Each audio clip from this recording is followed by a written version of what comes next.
The expectations are extremely high for this summit.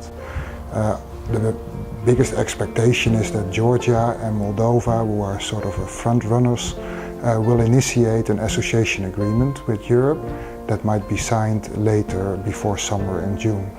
But the biggest expectation was Ukraine, that would probably already sign now an association agreement.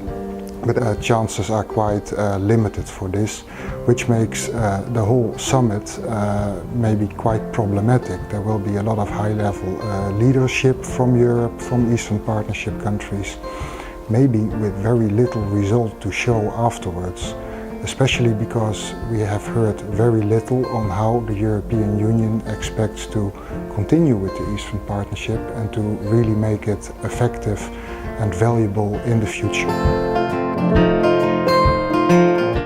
Despite the pro-European rhetoric, the government of Viktor Yanukovych was not ready to fulfill the commitment that the EU demanded upon, especially a commitment that touched upon the very basis, the fundamentals of his regime and threatens his power, like electoral democracy and depolitization and independence of law enforcement agencies, and especially the issue of release of Yulia Tymoshenko, the opposition leader who is in jail. Basically, we see in Ukraine that the Ukrainian foreign policy has been hijacked by the president, and the president uses it as its survival strategy. And for him, what is more important is to be re-elected in 2015. And he said that if he allows for this political competition in the country, then his chances are really slow, because even now he basically loses elections to almost every opposition leader except the radical nationalist. What I think should be done now is to mobilize society and forces in Ukraine who are in favor of the association agreement. They should know much more, because the majority of the population in Ukraine are in favor of the agreement. So they should know much more about the benefits of the agreement, about also realistic expectation, what the agreement can bring them. Well, I think, as Natalia already said, that Ukraine will be the main issue in Vilnius, but we have to look further. And what is the risk now is that it'll be a two-track Eastern Partnership. One with countries that really want to progress, Moldova and Georgia are the most likely candidates in that sense, and one group of countries that do not want or can't progress, and that's Belarus and Armenia, Azerbaijan, and maybe Ukraine now.